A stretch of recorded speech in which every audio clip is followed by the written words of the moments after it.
Good morning, everyone. Before we begin, I would like to take a moment to honor the memory of the late Supreme Justice Ruth Bader Ginsburg.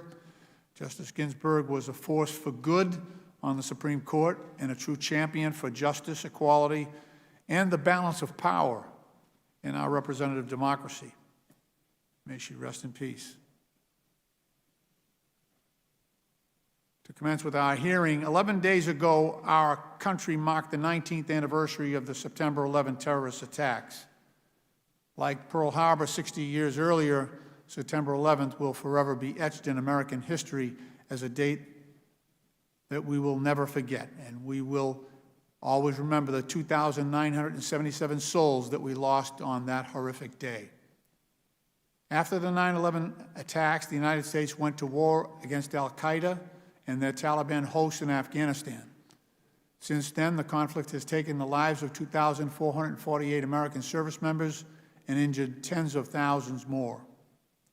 In a significant milestone earlier this year, the United States and the Taliban on February 29th, tens of thousands more. In a significant milestone earlier this year, the United States and the Taliban on February 29th signed an agreement for bringing peace to Afghanistan, which outlined a way forward for the complex and complete withdrawal of U.S. forces by mid-2021.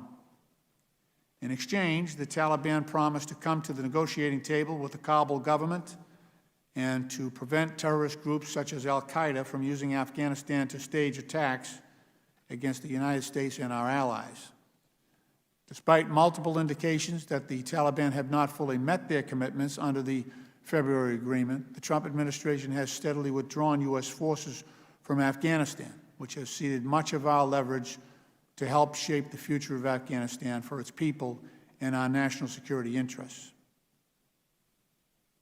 In fact, in an interview airing over the weekend, former Trump administration National Security Advisor H.R. McMaster described the withdrawal of U.S. forces from Afghanistan as, quote, an unwise policy. Instead, he argued that what we require in Afghanistan is a sustained commitment to help the Afghan government and help the Afghan security forces continue to bear the brunt of this fight. Since U.S. forces began to withdraw from Afghanistan following the February agreement, security conditions on the ground have deteriorated.